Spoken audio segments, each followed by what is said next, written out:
what a book designer is someone who collaborates with the author. And I'm referring to notes. I'll just be completely transparent because these things always make me nervous.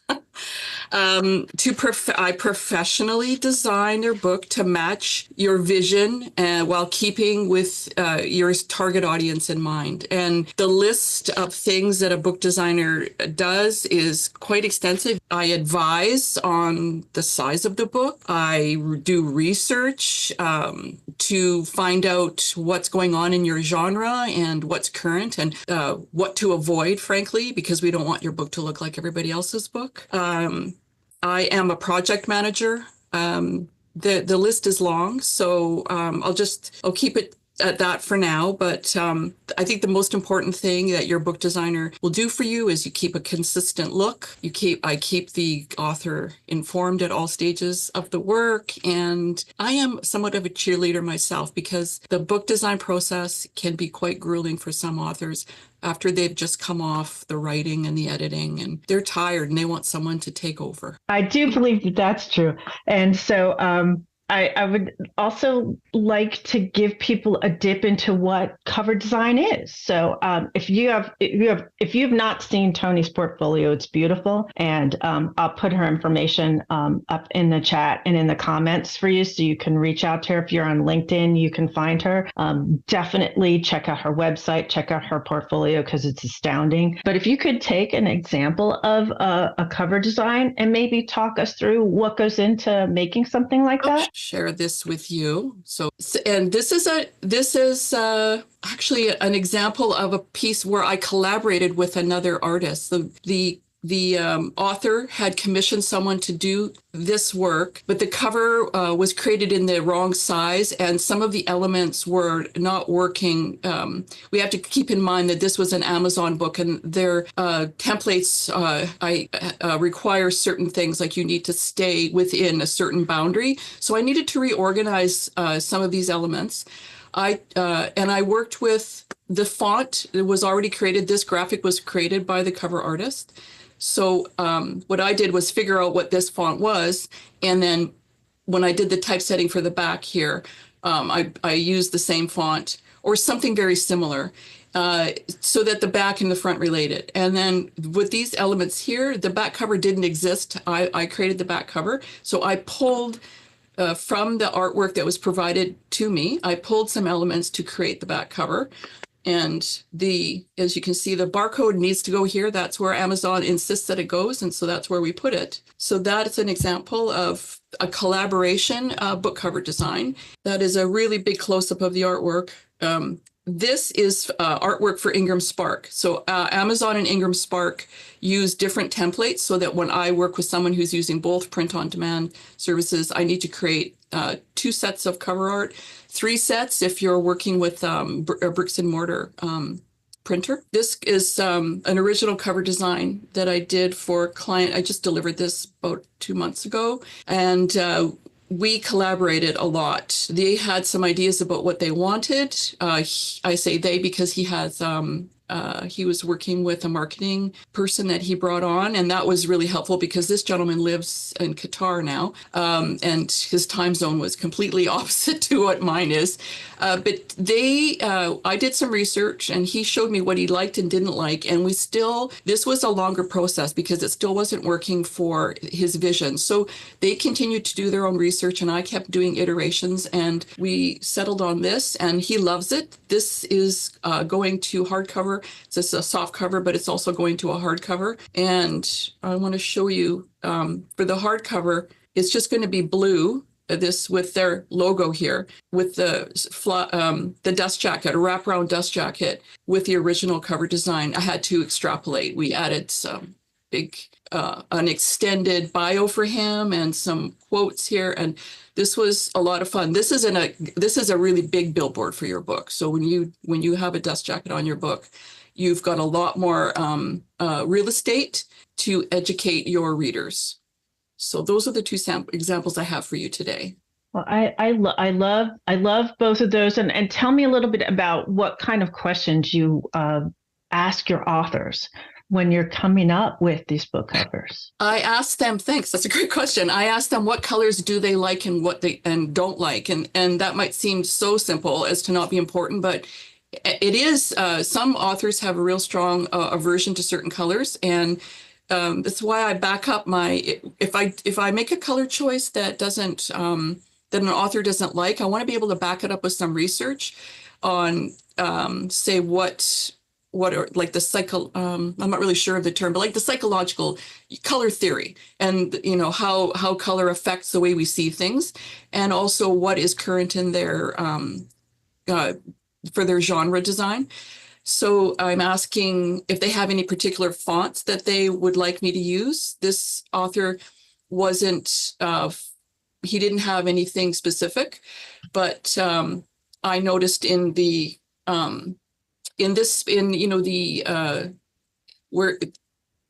tax in the accounting space, that's what I'm looking for. He's actually an investment advisor, not an accountant. That this type of font, a sans serif strong font, it does speak to stability and strength, and to me it's an obvious choice. You wouldn't want to use a script font, for example, for a book about investment. And other questions I ask are, do you have any, if you look at this little logo here that they used, do you have any assets that I can use, any logos or word marks or graphics? Because there's always going to be an opportunity for a nonfiction book to use this sort of motif, just to add some extra interest. I did a post today on LinkedIn about boring book interiors. We want your nonfiction book to be interesting and to keep readers engaged. And so using this sort of motif it just adds some extra interest. Well, I think that that's so important to understand how much of this extra knowledge that you're bringing to your clients, really even about which fonts are going to serve which audiences. And as you said, genre. The genre of each book is going to ask for a particular thing to speak to the people who are in the audience. And so that extra piece, I don't know that when people are thinking, I'll just do it myself, they're going to pick something that they like. They really have to realize that there's a whole science of like you said, the color theory, which colors will call people in, and which fonts are speaking to how people are going to respond to things. And that really is that's what they're paying you for, all those years of knowledge and all that you have, in addition to your talent with the design. Thank you. Yeah, it's true. Awesome. Well, that's the outside of the book. I would love to talk a little bit about what goes on inside the book. What goes on with interior design? The interior design is, if it's the bigger chunk, that's the bulk of the work in terms of time and effort, frankly. And even though they look simple, like what could be more simple than this, but again, I ask authors if they have a preference to font. I did work with someone last year who did have a preference, and I would never have chosen that font for the interior, but it worked. She was spot on. So I was schooled by an author, which I'm always open for that.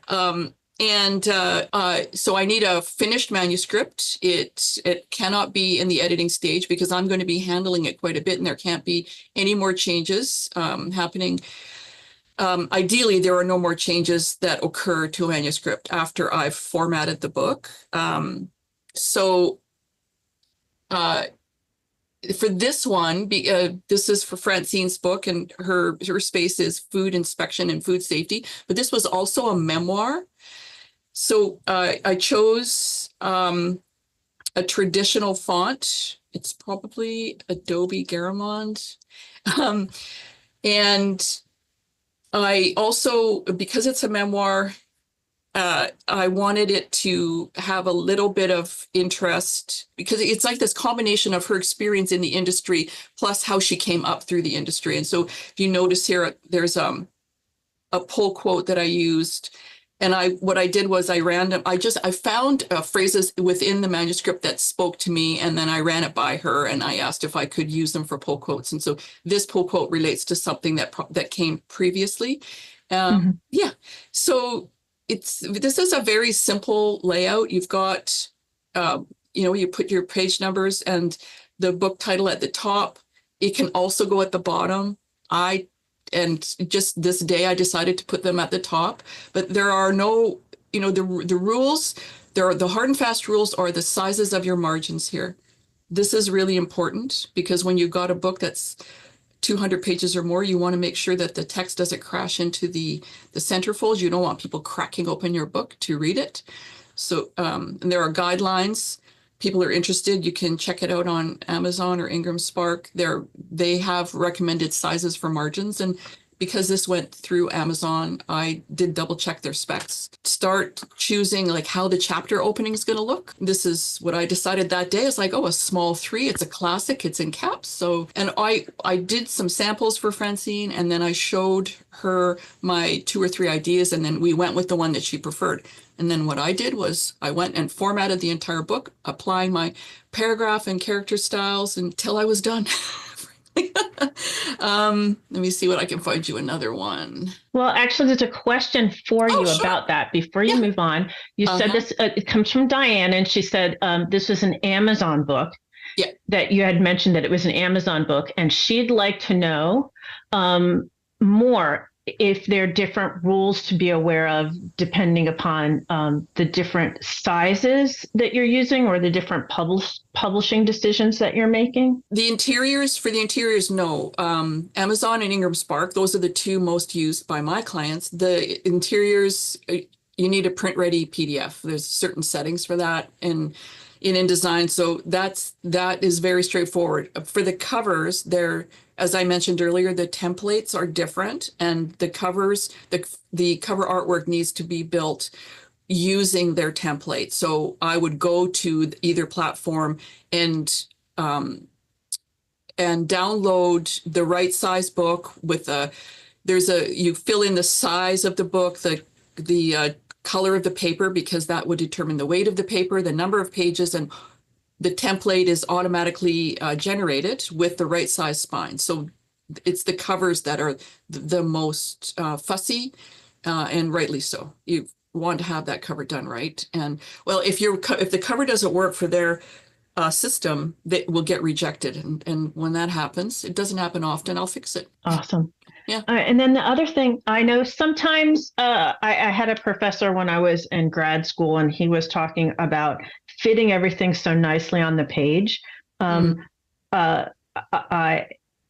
he would have to work sometimes when he would get his copies back to try and make it so that there's not just one word left on a page. Yes. What is that process like?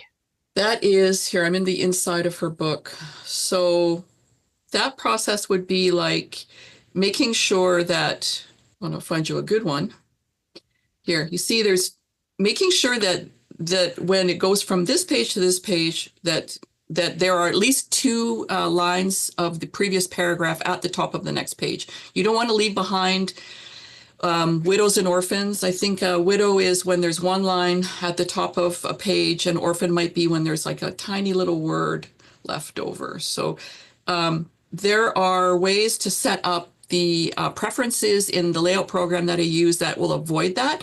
But I still go through, as I'm doing now, I'll scroll through the entire manuscript after I'm done formatting it, looking for instances where there was a bad break or there was a hyphenated word at the end of the last paragraph on a page.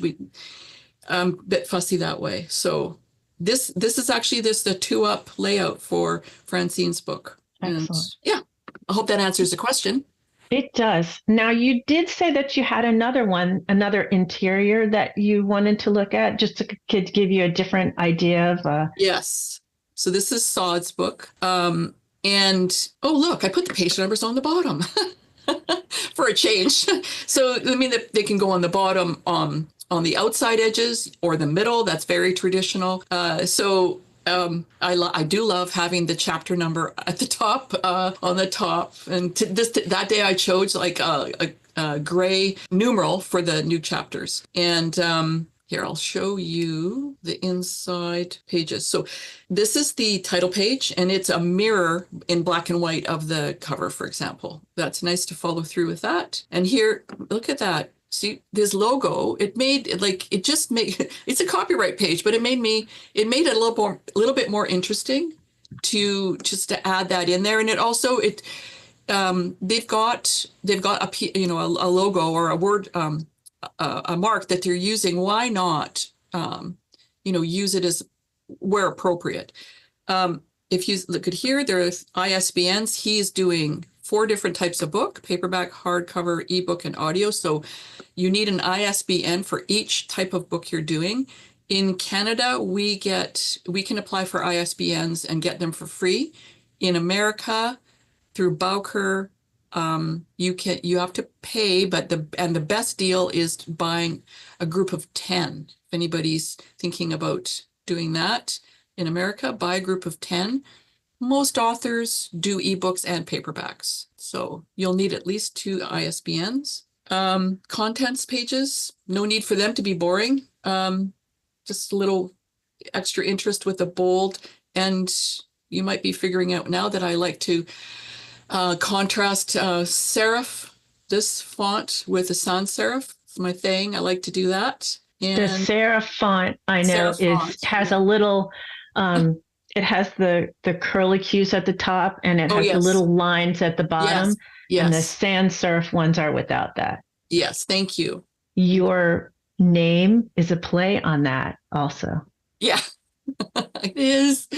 Yeah, so in this instance, here, I'll show you. Forgot all about, how could I forget? I drew very simple graphics. So this investment advisor does, he does video calls and seminars, and he draws on a whiteboard, and he to explain the process to his clients. So he wanted some diagrams that explained the process. And this was a bit challenging for me because I don't understand anything about his process. So I had to learn. We had to do a video call. So he went through it with me, and then he gave me his hand-drawn scribbles. And I want to appeal to all the authors out there. If there's a way that, if you need graphics, and please draw them very clearly, or even if you want to hack them together in Microsoft Word or even Canva, it's helpful to me to have clarity when I am drawing things for you. So these are all drawn in Illustrator, and then I placed them within the body copy, so that if the pages reflowed for whatever reason, if the paragraphs reflowed, that these always went with it. So these are not static. These actually flow with the text. Hope that's not too jargony. It's an important technical concern for me, or consideration. I'm trying to build the document as cleanly, as simply as possible, in case we do have some changes, or last minute changes that would affect the flow. Excellent. Thank you. All right. So that was fantastic. I just, like I said, if you haven't seen Toni's portfolio, definitely go take a look. You get so many, she does so many different books, and they all have a different flavor. You can tell she works so closely with her clients to figure out what they personally want, because you can see the love and the care in there. And I really appreciate that about your work. Everything, it just really draws the eye right in. Everything is so clean. If you have an author coming to you and it's their first time getting ready to talk to a book designer, are there some things that they can bring to the conversation that would be helpful to you? Yes, I do 20-minute calls, and it's helpful if they even if the manuscript's not finished and they're interested, or they're willing to share it, and they have specific questions. It's helpful for me if they'll share that. But I'm also interested in their ideas. What do they like? What books do they like? What what typefaces attract them? What colors do they love? What's their book about? Who's their audience? Why did they write the book? I'm really interested in their story about writing the book. And if they're interested in a quote, we can talk numbers later. The initial call it's about getting to know them and understanding what they're after with regard to their book. Because I not only work with small business people, I also work with memoirists and people that are doing personal projects, and they all have different goals for their book. That is so important. And again, Diane has put something up here that also Thanks. shows the care. She has something, and it says all those numbers. It's important that the lines don't break on that kind of comma, with the book. And he's got all those numbers, but you're just making sure that even the words and the sentences are breaking at the right time. And that is all part of book design. It's not just slapping it all in there and pressing a button so that it shifts. It's really designing it so it reads together clearly, and you're not going to have things distract your eye, which is it's a real talent. It's a lot of work. It is. It's fun work. It's really fun work. And authors are they're delightful. You know what it's like working with authors. I do. I love working with authors. I'm going to put some of your information here. Now, it says book a call, portfolio, and let's connect on LinkedIn. I've put all of those in the chat. So you'll be able to click on those on the chat and do those items. And I will post it again after we're done with our talk in the chat, just to make sure that everybody has those. This is your information for where you are and how to get in touch with you. And I just want to really, really thank you so much for spending this time with us today and answering questions and helping us figure out what a book designer does. It was illuminating to me. Thank you. Thanks for inviting me. And thank you to everybody who attended. I hope I've been able to answer your questions, and you can find me. You know where to find me if you have any more. Thanks so much again, Toni. And we'll hopefully keep in touch. And I'd love to hear from anyone who has more questions for her, and make sure that we get in touch with Toni. Thank you, everybody. Thank you.